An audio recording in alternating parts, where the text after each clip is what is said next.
आगामी हरियाणा में नगर निगम चुनाव का बिगुल बज चुका है, लेकिन अभी तारीखों का ऐलान होने बाकी है। ऐसे में अब आपको बता दें, तमाम संभावित प्रत्याशी, चाहे फिर वह भारतीय जनता पार्टी से हो, आम आदमी पार्टी से हो या फिर कांग्रेस से, सभी ने ताल ठोकना शुरू कर दिया है। सभी अपने वार्डों में उतर चुके हैं। ऐसे में हमारे साथ संभावित प्रत्याशी वार्ड 30 से अवधेश राघव हमारे साथ मौजूद है। अवधेश जी, बहुत बहुत स्वागत है हमारे साथ जुड़ने के लिए। बहुत बहुत धन्यवाद अमन जी। अवधेश जी, आप एक छोटे से गांव भौंडसी से ताल्लुकात रखते हैं। आपने उसके बाद विदेश जाकर नौकरी भी की, लेकिन क्या कुछ ऐसा रहा जिसके बाद आप वापस भारत लौटे और आपने सोचा कि अब यहाँ से आपको राजनीति की शुरुआत करनी है? देखिए अमन जी, आपने बोला कि एक छोटे से गांव से जी। सबसे पहले तो मैं बता देना चाहता हूँ, ये मेरा लिए गौरव की बात है कि मैंने भौंडसी में जन्म लिया। मैं उस गांव से आता हूँ जिस गांव के अंदर एक 20 साल का नौजवान तरुण भारद्वाज देश के लिए शहादत दे देता है। मैं उस गांव से आता हूं जिस गांव के अंदर आज भी 80% परिवार ऐसे हैं जिनमें कोई ना कोई व्यक्ति भारतीय सेना के अंदर कार्यरत है।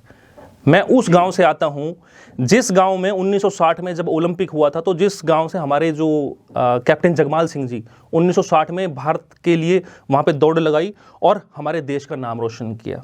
मेरे लिए बहुत और गौरव की बात है कि मैं भौंडसी में जन्मा, इस मिट्टी में जन्मा।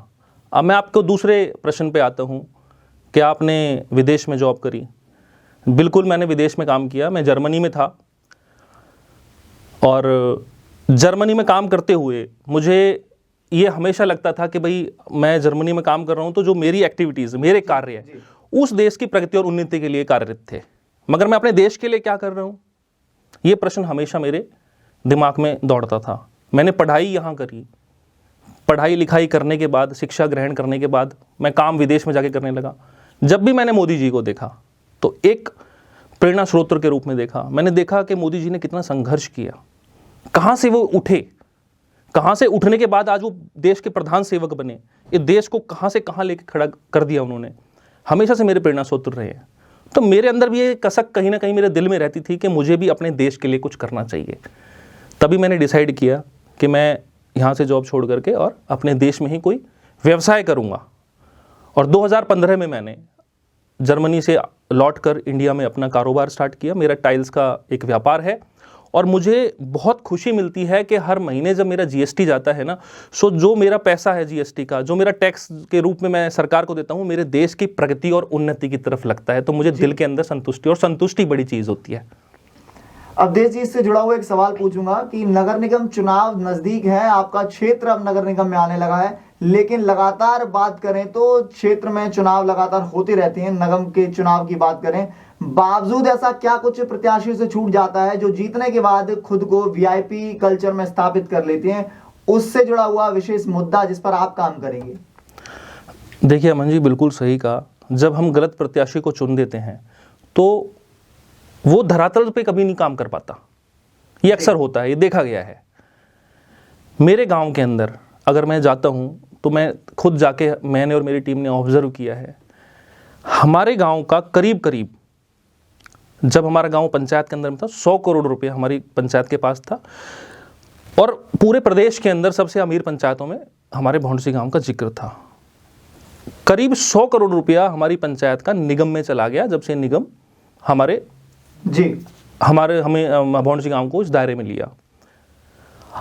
इतना पैसा जाने के बाद भी आज हमारे देश के, हमारे गांव के लोगों के लिए पीने के लिए स्वच्छ पानी नहीं है, चलने के लिए रास्ता नहीं है। जी। जब पंचायत हुआ करती थी तो लोग एटलीस्ट पंचायत में सरपंच के पास जाकर के कार्य करा लिया करते थे, मगर आज व्यक्ति को निगम में जाना पड़ता है, जेई एसडीओ से मिलना पड़ता है, मगर पता चलता है कि आज एसडीओ कोई और है, कल कोई और है, परसों कोई और है। तो लोगों को एक कम्युनिकेशन गैप भी है कि निगम का और गांव के लोगों का अभी समन्वय स्थापित नहीं हो पाया है, जिसकी बहुत ही ज़्यादा आवश्यकता है। मगर मुझे पूर्ण रूप से विश्वास है कि इस इलेक्शन को जीतने के बाद जो हमारा काम होगा, सबसे पहले निगम के जो अधिकारी हैं और गांव के जो मूलभूत सुविधाएं हैं और जनता के बीच समन्वय स्थापित करने को और उनके लिए डेवलपमेंट का कार्य कराने की हमारी रिस्पॉन्सिबिलिटी होगी, जो को हम बहुत खूब ही निभाएंगे। एक सवाल जरूर पूछा जाएगा कि भारतीय जनता पार्टी के पास तमाम लंबी कतारें हैं प्रत्याशियों की, लेकिन अवधेश राघव को ही क्यों चुना जाए? क्यों दाव भारतीय जनता पार्टी आपके ऊपर लगाए? देखिए, बहुत अच्छा प्रश्न आपका है जी। कि कैंडिडेट तो और भी हैं और भाजपा से भी हैं। मैं भारतीय जनता पार्टी का कार्यकर्ता रहा हूं पिछले 12 साल से। जब भी चुनाव हुआ हमने बढ़ चढ़ के हिस्सा लिया, चाहे वो छोटा चुनाव था चाहे वो बड़ा चुनाव था। 2020 से भारतीय जनता पार्टी ने विश्वास करके मुझे एक दायित्व दिया जिला सचिव का। उस दायित्व को निर्वहन करने के बाद आपने देखा होगा कि जिस समय देश कोरोना काल के अंदर कोरोना महामारी से जूझ रहा था, उस समय जब लोग अपने घर से बाहर निकलने को तैयार नहीं थे, मैं और मेरी टीम हम लोग ऑन ग्राउंड कार्य कर रहे थे। मैं बात करना चाहता हूं बहन जी गार्गी कक्कड़ की, यशस्वी जिला अध्यक्ष भारतीय जनता पार्टी गुरुग्राम, उन्होंने उनके नेतृत्व में हमने कार्य किया। माननीय जिला अध्यक्ष युवा मोर्चा सर्वपल्ली पिंटू त्यागी जी के नेतृत्व में, उनके मार्गदर्शन में हमने काम किया। और आप यकीन मानना, आपने देखा होगा हमने कोरोना काल के अंदर सबसे पहले ब्लड डोनेशन कैंप लगाया, जो कि भौंडसी गांव के अंदर लगाया, जिसमें 101 युवाओं ने मेरे गांव के उन्होंने ब्लड डोनेशन दिया और कोरोना काल में अपना कंट्रीब्यूशन दिया। उसके बाद 55 मेरे टीम के लोगों ने प्लाज्मा डोनेशन किया, जो प्लाज्मा डोनेशन सीधा हॉस्पिटल में जाकर के, और जो कोरोना पेशेंट होता था उसको डायरेक्ट प्लाज्मा दिया जाता था। हमारी टीम ने 55 लोगों ने प्लाज्मा डोनेशन किया। इसके अलावा जिस समय आपने देखा होगा हर घर में कोई ना कोई व्यक्ति मौत के मुंह में जा रहा था, उस समय कोई व्यक्ति अपने घर से निकलने को तैयार नहीं था, मगर मैं और मेरी टीम ने उस समय ऑक्सीजन के सिलेंडर लोगों के घरों तक, न केवल घरों तक पहुंचाए बल्कि उस पेशेंट तक पहुंचाए जो कोरोना से संक्रमित था। अपनी जान की परवाह ना करते हुए भी मैं और मेरी टीम ने वहां जाकर के उनको सिलेंडर दिया। इसमें सबसे बड़ा रोल बहन जी गार्गी कक्कड़ जी का भी रहा कि जब भी मैंने उनको बोला, चाहे वो रेमडेसिविर हो, दवाई जो हमारी एक बहुत प्रचलित हुई थी कोरोना काल के अंदर, जब भी मैंने बहन जी से बोला कि बहन जी किसी को आवश्यकता, तो बहन जी ने मेरा पूरा कॉपरेशन किया, भारतीय जनता पार्टी ने पूरा कॉपरेट किया और हमने रेमडेसिविर भी दिलवाई। इसके बाद जब थोड़ा कोरोना की महामारी थोड़ी कम हुई तो हमने वृक्षरोपण का प्रोग्राम चलाया, जिसमें हमने 1001 वृक्ष लगाए। जो व्यक्ति कभी अपने घर में कोरोना काल में नहीं बैठा, तो क्या आपको लगता है वो आगे कभी बैठेगा? हमने काम किया है, हम आगे भी काम करेंगे, और ये हमें बताने की जरूरत नहीं है, ये हमारे अंदर भावना है। भारतीय जनता पार्टी एक विचारधारा है, ना कि पार्टी है। तो ये विचारधारा हमारे हर प्रत्याशी के अंदर है, और निश्चित तौर पर हम अपने वार्ड में जो भी होगा, जो संभव हम विकास कर सकते हैं वो हम करेंगे। मैं से जुड़ा हुआ एक और सवाल आपसे भारतीय जनता पार्टी के रूप में लेना चाहूंगा कि कहीं ना कहीं भारतीय जनता पार्टी जिस तरीके से चुनावी मैदान में है, लेकिन आम आदमी पार्टी ये कह रही है कि इस बार झाड़ू चलेगी और सुपड़ा साफ कर देगी। इस पर आपकी प्रतिक्रिया क्या रहेगी?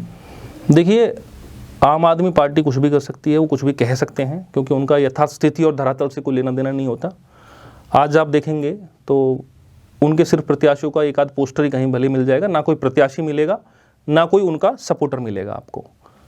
माननीय मोदी जी, अभी आपने देखा नागालैंड में और त्रिपुरा में हमने प्रचंड बहुमत हासिल किया। ये सब माननीय मोदी जी के कारण हो पाया है, क्योंकि वो व्यक्ति, वो प्रधान सेवक देश के लिए समर्पित है, और वो हमारे प्रेरणा स्रोत भी हैं। उनकी विचारधारा पे चल के, भारतीय जनता पार्टी की विचारधारा पे चलते हुए हम लोग देश की सेवा के लिए आए हैं, और हम देश की सेवा करेंगे। हमें इससे कोई मतलब नहीं है कौन क्या कर रहा है, या झाड़ू चलेगी या पंखा चलेगा, हमें इससे मतलब नहीं है। हमें इतना जरूर पता है कि इस दलदल में, इस कीचड़ में कमल अवश्य खिलेगा।